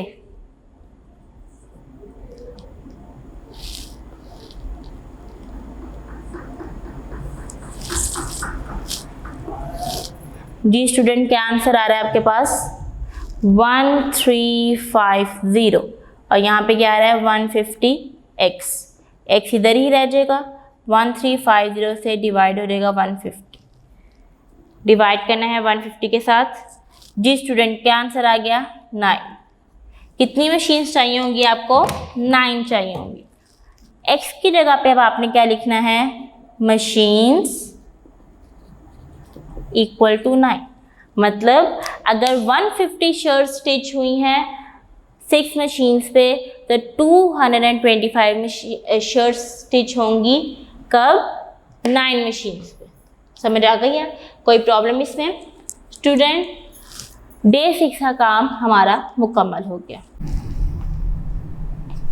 Now we will start work for day 7। Students आज हमने जो स्टार्ट करना है क्वेश्चन नंबर 7। क्वेश्चन नंबर 7 है, if 7 buffaloes give 56 liter milk, how much milk can we get from 12 buffaloes? आप ये कहा है कि 7 भैंसें इतना दूध दे रही हैं। कितना दूध दे रही हैं? 56 लीटर। अब आपने बताना है कि 12 जो है बफलोज कितना मिल्क देंगी। ठीक है, कल हमने 2 चीज़ें पढ़ी थी। क्या था? एक डायरेक्ट प्रोपोर्शन था, एक इनवर्स था। अब देखें कि अगर 7 भैंसें जो है दे रही हैं मिल्क 56 दे रही हैं, अब कितने हमने बताना है? 12 भैंसें ज़्यादा हो गई हैं तो दूध भी ज़्यादा दिया जाएगा। मतलब ये दोनों क्या हो रही हैं? बफेलोज भी इंक्रीज़ हो रहे हैं और मिल्क भी इंक्रीज़ हो रहा है। दोनों चीज़ें इंक्रीज़ हो रही है, मीन्स ये क्या है? आपके पास डायरेक्ट प्रोपोर्शन है। क्वेश्चन सॉल्व करेंगे। लेट आपने कर लेना है, लेट यहाँ पे हमने फाइंड करना है हाउ मच मिल्क। यहाँ पे आएगा quantity of milk equal to x। क्या है? Quantity of milk equal to x, जो हमने फाइंड आउट करनी है। लिखेंगे हम इसे। सबसे पहले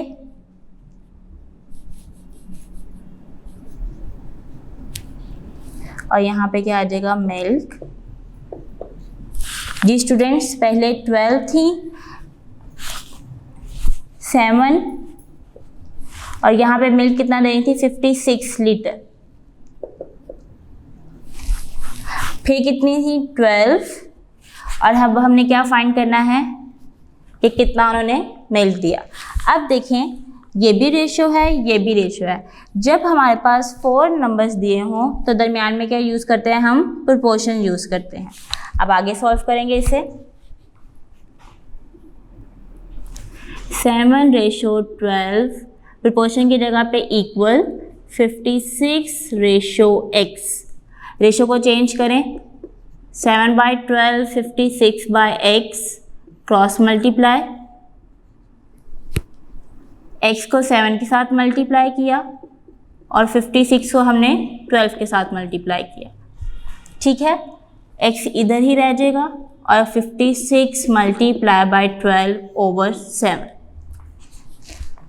7 x के साथ क्या हो रहा था? मल्टीप्लाई, इधर आके क्या हो जाएगा? डिवाइड हो जाएगा। अब हम कटिंग करेंगे। 7 1 is 7 and 7 8 are 56। x equal to 8 multiply by 12। x equal to 8 को 12 से मल्टीप्लाई करें तो क्या आता है? 96। तो स्टूडेंट 12 बफलोज ने कितना मिल्क दिया है? 96 लीटर। कोई प्रॉब्लम इसमें? x की जगह पे आपने यहाँ पे क्या लिख देना है? Milk equal to 96 litre. ये इसका आंसर। कोई प्रॉब्लम इसमें? नेक्स्ट देखें। A farmer has 8 days food for 33 cows, कि एक किसान है, उसने अपने गांव को कितना जो है दिन में 8 दिनों में 33 गाय को खाना डाला है। ठीक है, आगे लिखा हुआ है ही बॉट 11 मोर काउस, कि उसने 11 गायें और खरीद ली हैं। नेक्स्ट लिखा हुआ है for how many days will the food be enough. अब आपने बताना है कि जो वो 8 दिनों में खाना डाल रहा था, 8 दिनों में खाना डाला था, अब उसके पास गायें ज़्यादा हो गई हैं, तो बताएं कि उसका खाना कितने दिनों में मुकम्मल हो जाएगा।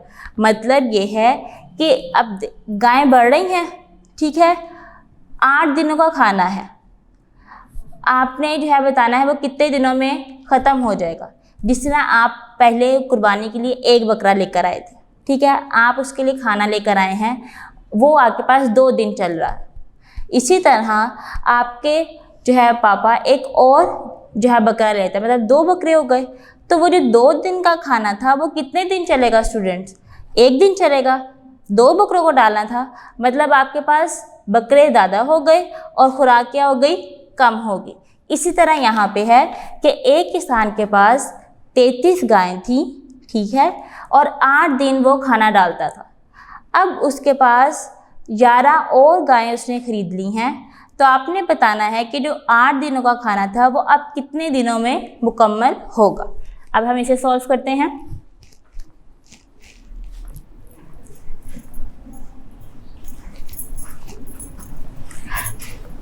क्वेश्चन डॉटेड फॉर्म में लिख लें।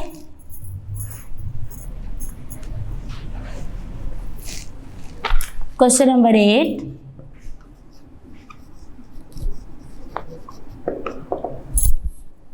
लेट करेंगे हम डेज हमारे पास क्या है? x के इक्वल है। मैंने आपको बताया था जो चीज़ हमने फाइंड करनी है उसको हम क्या कर लेते हैं? प्रोपोर्शन वाले क्वेश्चन में लेट करते हैं। Days equal to x। अब देखें, पहले फार्मर के पास कितनी काउस थी स्टूडेंट? 33। 11 मोर खरीद ली, मतलब 33 में 11 प्लस हो जाएगा, तो आंसर क्या आएगा? 44। अब आप उसके पास कितनी है काउस? 44 है। पहले आप इसको लिखें, यहाँ पे आ जाएगा काउस एंड डेज। काउस में पहले काउ कितनी थी? 33 थी, तो 8 डेज उसने खाना डाला। अब उसके बाद 44 काउस हैं और हमने डेज पता करने हैं कितने दिन में उनका खाना मुकम्मल होगा। दरमियान में प्रोपोर्शन का साइन यूज़ होगा। आगे सॉल्व कर लेंगे। आपने अब आगे x का आंसर निकालना है, सेम यही मेथड होगा। नेक्स्ट क्वेश्चन देखें, if 40 workers do a work in 35 days, के 35 दिनों में 40 जो है मजदूरों ने काम किया। In how many days will the same work be done by increasing 10 more workers. जिस तरह हमने पीछे वाले क्वेश्चन में देखा कि 8 दिनों में 33 गायें खाना खा रही थी, अब हमें बताना था कि जो है 44 काउस कितने दिन खाना खाएंगी। अगला क्वेश्चन भी सेम वैसे ही है। क्या लिखा हुआ है कि 40 जो मज़दूर हैं वो 35 दिनों में काम मुकम्मल कर रहे हैं। अब उन्होंने कितने जो है मज़दूर बढ़ाए हैं? 10 बढ़ा दिए हैं। तो आप बताएं कि कितने दिन उनका काम होगा। जिस तरह आप अपना घर बनाते हैं, आपका घर बनाने में सिर्फ 2 मज़दूर हैं, ठीक है, तो ज़्यादा दिन लगेंगे। इसी तरह अगर मैं 10 और मज़दूर बढ़ा देती हूँ, मतलब टोटल कितने हो गए? 12 हो गए, तो कम दिन लगेंगे कि ज़्यादा दिन लगेंगे घर बनने में? कम दिन लगेंगे। इसी तरह ये वाला क्वेश्चन भी यही है। अब आपका क्वेश्चन नंबर 8 और क्वेश्चन नंबर 9 क्या हो गया? सेम हो गया, ठीक है। नेक्स्ट क्वेश्चन देखिए, Rahim paid his servant ₹750 for 1 week and 3 days, कि रहीम जो है अपने मुलाजिम को 1 हफ्ते 3 दिन की जो है तनख्वाह दे रहा है। कितनी दे रहा है? 750। आगे देखें, what amount will he pay him for a month of 30 days. अब आपने बताना है कि 30 दिनों में उसे कितने पैसे देगा। जिस तरह आपके घर में जो है जो काम करने वाली आंटी हैं उन्हें आप एक दिन के 100 रुपीज़ दे रहे हैं, ठीक है। अब आपने बताना है कि आपकी मदर 30 दिनों में उन्हें कितने पैसे देंगी। यहाँ पे देखिए क्वेश्चन,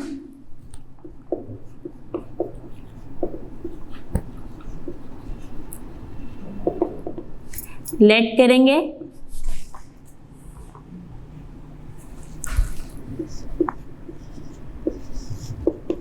x के इक्वल है, यहाँ पे आ जाएगा। सबसे पहले देखें लिखा हुआ है 1 वीक एंड 3 डेज। स्टूडेंट इनको आपने डेज में चेंज करना है। आपको पता है कि 1 वीक में कितने डेज होते हैं, 7 डेज प्लस 3 डेज, इन दोनों को प्लस कर लें, आंसर क्या आ जाएगा, 10 डेज आ जाएगा, ठीक है। अब आप इसे सॉल्व करेंगे,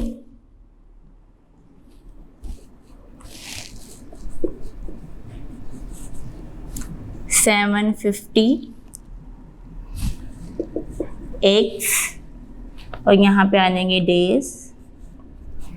750 कितने दिनों में देते थे, 10 दिनों की जो है उसकी तनख्वाह थी, और अब हमने 30 दिनों की बतानी। सॉल्व करेंगे, 750 by x equal to 10 by 30, cross multiply, 750 multiply by 30 equal to 10x, ठीक है स्टूडेंट। आगे देखिए,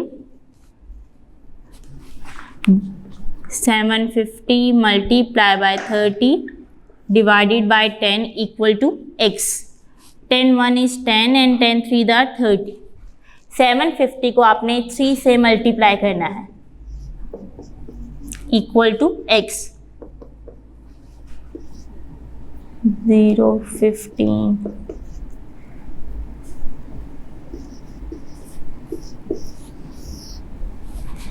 जी स्टूडेंट, उसकी पूरे महीने की पे कितनी थी, 2250।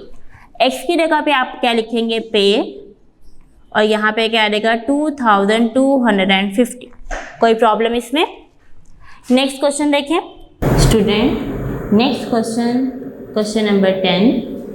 क्वेश्चन नंबर 10 की स्टेटमेंट देखें, a machine starts working in 45 minutes at the temperature of 60 degree Celsius.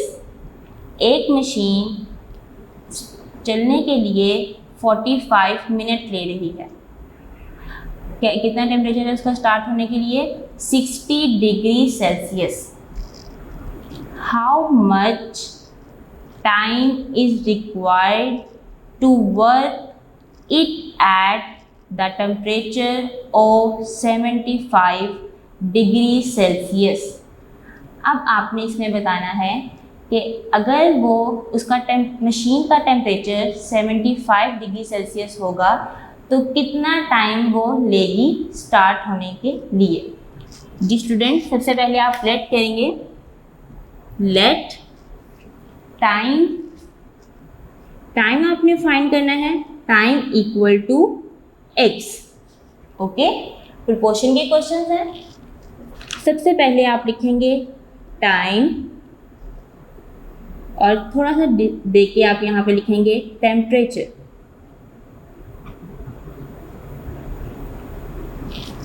Time आपके पास क्या है, 45 डिग्री, और लेट कर दिया हमने, टाइम क्या था, x। 45 मीन्स टाइम लिया है, तो टेम्परेचर कितना था, 60 था।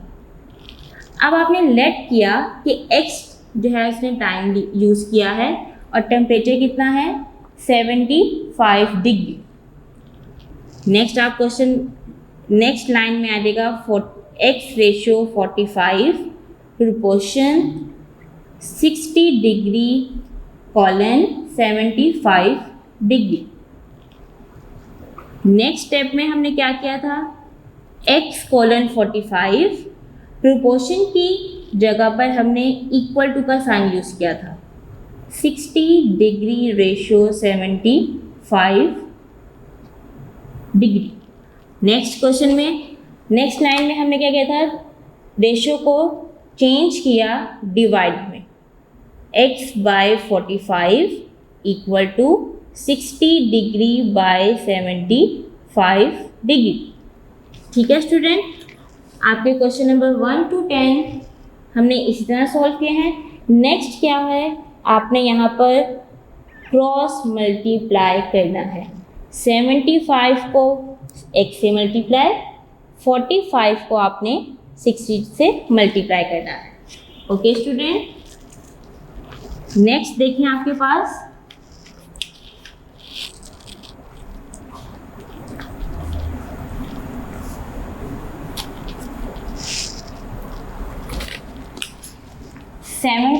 डिग्री x से मल्टीप्लाई हो रहा है।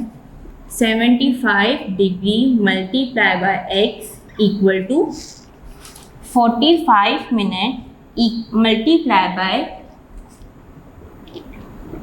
60 डिग्री। ठीक है, आप इसे मल्टीप्लाई करें, मल्टीप्लाई किया हमारे पास आंसर क्या देगा 2700, और x से मल्टीप्लाई करेंगे तो ये एज इट इज लगे, इसके साथ 1 था, 75 1 का 75 और x वेरिएबल इसी तरह लिखा है। ये आपस में क्या हो रहे हैं, मल्टीप्लाई हो रहे हैं, और इधर आके क्या हो जाएंगे, डिवाइड हो जाएगा। जी स्टूडेंट, आपने इसको डिवाइड किया, रफ वर्क में आपने इसको डिवाइड कर लेना है।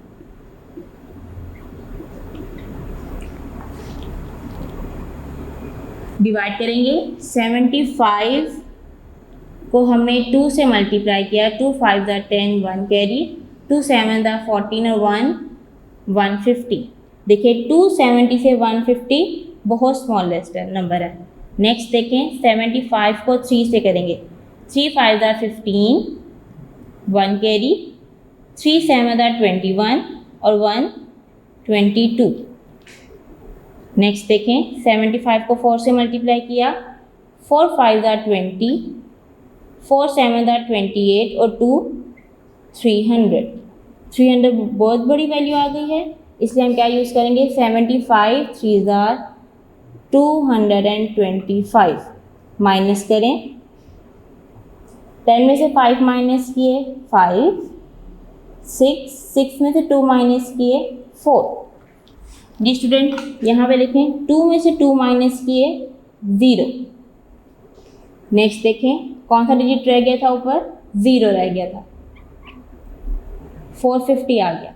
75 को हमने 4 से मल्टीप्लाई किया तो 300 आया था, 75 को हमने 5 से मल्टीप्लाई किया, 35 और 2 37, अभी भी स्मॉलेस्ट नंबर है। 75 को 6 से करें, 6 5 30, 3 कैरी, 6 7 42 और 3 45। जी स्टूडेंट, 75 6 क्या हो जाएगा 450। x equal to 36 minute. कोई प्रॉब्लम? फर्स्ट किया कि फर्स्ट किया मदर ने, ठीक है, उसमें से एक पर्सन नहीं आया, कितने लोग रह गए, 6 रह गए। आपके फादर ने अपने रिश्तेदारों में से किसी और को बुला लिया, ठीक है, मतलब कितने, अब उन्होंने 3 लोगों को बुला लिया, टोटल कितने हो गए, 10 हो गए। अब आपकी मदर ने कितने लोगों का खाना बनाया था, 7 का, मतलब लोग ज़्यादा हो गए और खाना क्या हो गया, कम हो गया। तो ये क्या है, आपके पास इनवर्स प्रोपोर्शन है। फिर देखें, आपकी जो है मदर ने 7 लोगों का खाना बनाया हुआ था, इस तरह हुआ कि एक आदमी उसमें से नहीं आया। आपके फादर ने 3 लोगों को और इनवाइट कर लिया, मतलब कि बुला लिया। कितने लोगों के टोटल, आपके पास 7 लोगों का खाना बना हुआ था, 6 रह गए थे, 6 और 3 9 हो गए। 9 लोगों का खाना जो है मौजूद होना चाहिए। लेकिन कितना बना हुआ था, 7 लोगों का खाना बना हुआ था, मतलब लोग ज़्यादा और खाना कम हो गया। तो ये क्या है आपके पास, इनवर्स प्रोपोर्शन हो जाएगा। आगे सॉल्व करेंगे, आपने इसका आंसर निकालना है कि x की वैल्यू। नेक्स्ट क्वेश्चन देखें,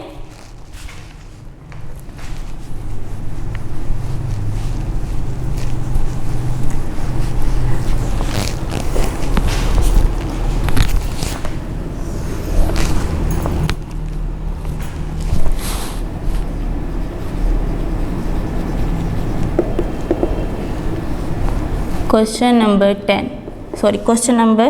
12, ये क्वेश्चन नंबर 11 है। क्वेश्चन नंबर 12 है, 72% have enough food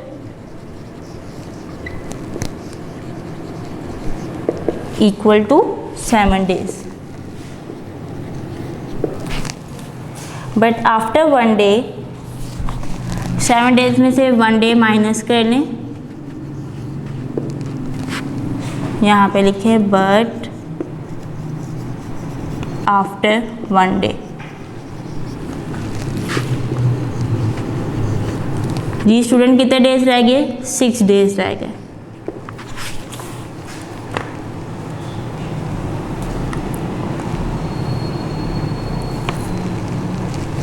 अब आगे सॉल्व किस तरह करेंगे, यहाँ पे लिखेंगे पर्सन्स और यहाँ पे क्या आ जाएगा, डेज आ जाएगा। 72% थे, रेशो लेट किया हमने कि x है पर्सन जो हमने फाइंड करने हैं।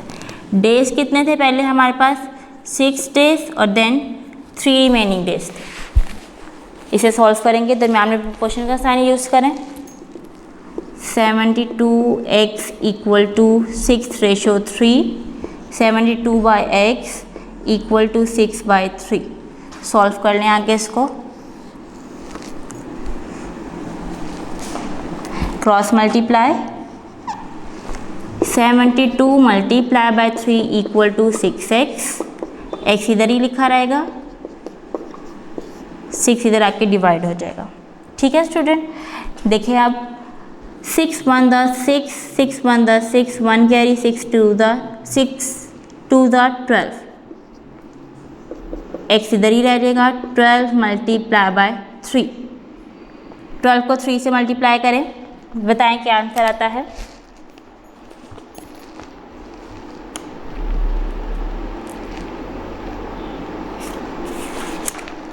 ओहो, ये एक हो गया हमारे पास, पहले 3 डेज थे और देन रिमेनिंग हमारे पास 6 डेज थे। 3/6 मल्टीप्लाई करेंगे इसको, ये 6 के साथ मल्टीप्लाई होगा और ये 3 आ जाएगा।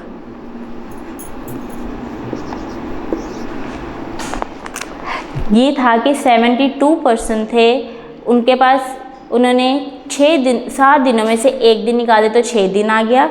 और जो ये 3 रिमेनिंग डेज थे ये हमने पहले लिखना है पर्सनस के साथ, और जो हमें लेट करने हैं पर्सन कितने थे, जो 6 दिनों का खाना जो है उनमें हमें जो है डिवाइड करना था, इसलिए थोड़ा सा हो गया। अब देखें आगे 3 के टेबल पे कहाँ जाता है, 3 2 the 6, 1 कैरी 3 4 the 12, 24 को मल्टीप्लाई करना है 6 के साथ, क्या आंसर आ जाएगा हमारे पास 144।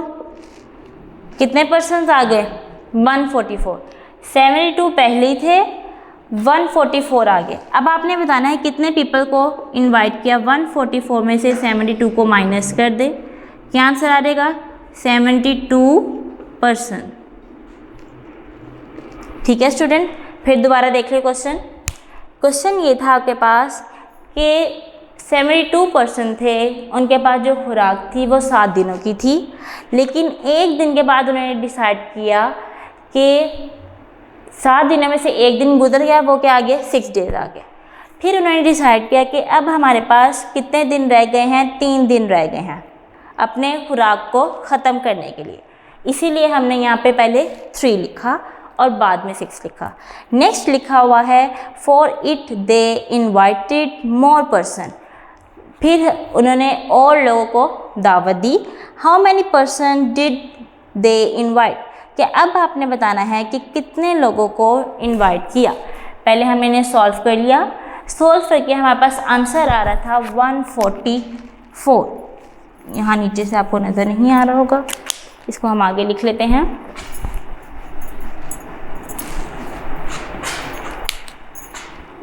वन 144 हमारे पास पर्सन थे।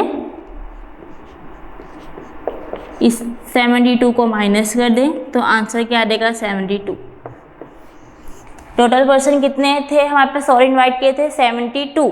टोटल थे 144 और इनवाइट हमने कितने किए थे 72 किए थे।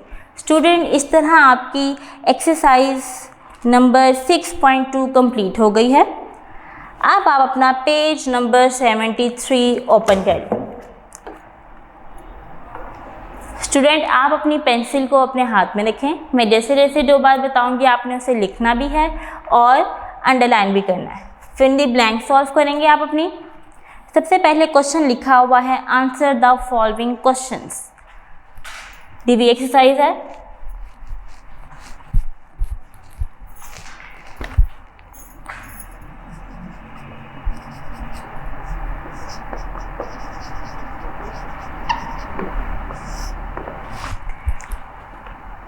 जी, what is meant by the ratio.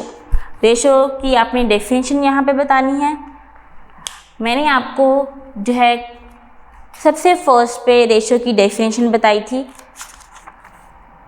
जी क्या थी? The numerical comparison between the two quantities of the same kind is called ratio. Next question है आपका डिफाइन द प्रोपोर्शन। प्रोपोर्शन की हमने डेफिनेशन पढ़ी थी। The relation of equality of two ratios is called a proportion. ऐसी है student? किसी को कोई प्रॉब्लम इसमें?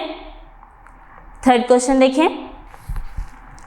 What is meant by the extremes of a proportion, कि एक्सट्रीम क्या होता है? जी हमने क्या पढ़े थे एक्सट्रीम प्रोपोर्शन में?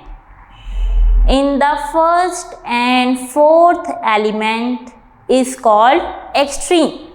इसी के आगे आपने एक और क्वेश्चन लिखना है। क्वेश्चन नंबर 4 कैसे लिखे?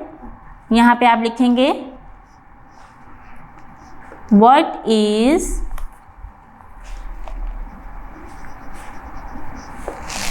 meant by the means of a proportion।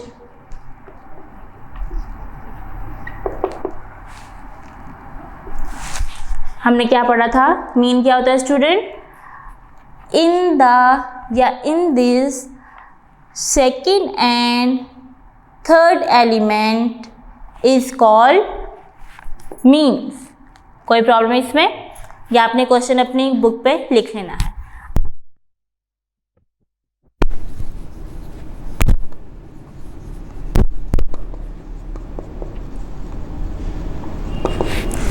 जी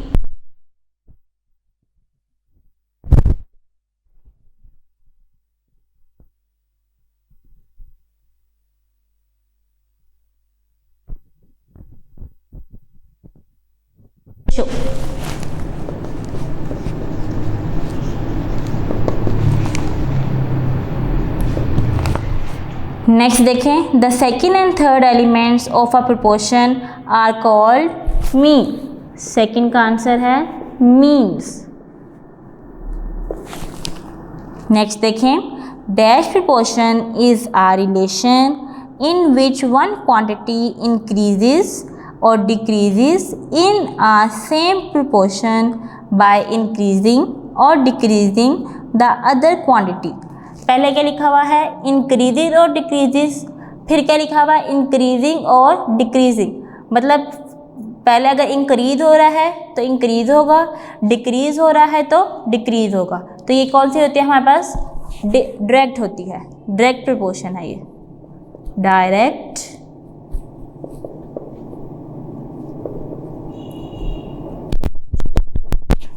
देखें, सबने लिख लिया है। Tick the correct answer. A ratio is written by putting. जी स्टूडेंट, रेशो को हम किस तरह रिप्रेजेंट करते हैं? क्या कहते हैं उसको जिस तरह हम रिप्रेजेंट करते हैं? कॉलन। क्या कहते हैं उसे? हम कॉलन कहते हैं।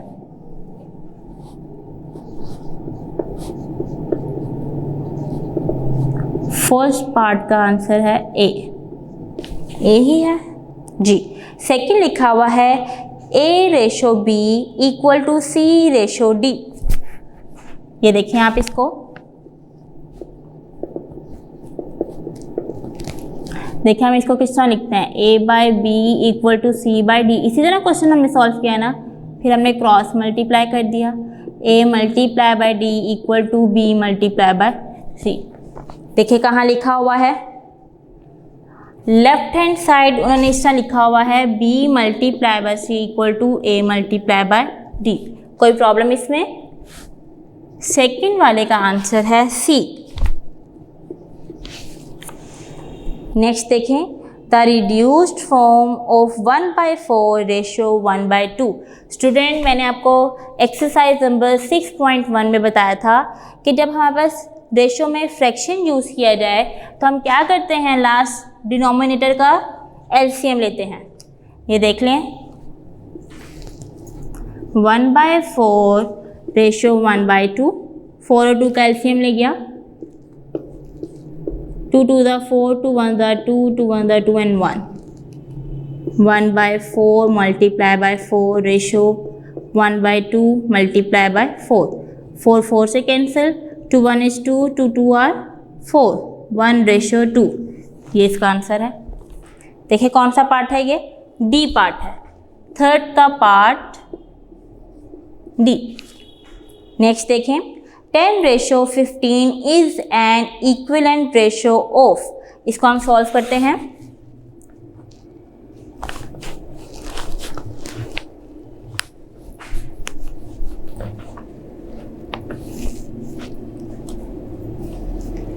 Ten ratio 15। जी स्टूडेंट, कौन सा ऐसा टेबल है जिस पे जाते हैं? 5 पे। 5 2 द 10, 5 3 द 15। जी कौन सा है ये? 4 पार्ट का आंसर बी है।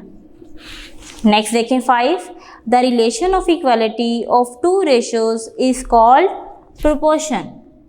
5 का आंसर है बी। कोई प्रॉब्लम स्टूडेंट? सबने सॉल्व कर लिया है? दोबारा रिवाइज कर देती हूँ। क्वेश्चन नंबर 2 का ए पार्ट, क्वेश्चन नंबर 2 का सी पार्ट, क्वेश्चन नंबर 2 के 3 पार्ट का डी पार्ट, 4 का बी, 5 का बी। ठीक है, इससे मैंने एक चीज़ एक्स्ट्रा लिखवाई है ऑब्जेक्टिव एक्सरसाइज में। क्वेश्चन नंबर 4, 1 का 4 part, what is meant by the means of a proportion. सबने लिखा है अपनी बुक पे? स्टूडेंट, इस तरह हमारा ऑब्जेक्टिव एक्सरसाइज, इस तरह हमारा चैप्टर नंबर 6 मुकम्मल हो गया है। अगर आपको कोई भी प्रॉब्लम है, आप जो है स्कूल के नंबर पे रब्ता करें, हम आपकी प्रॉब्लम दूर करने की कोशिश करेंगे। अपना ख्याल रखिएगा। अल्लाह हाफिज़।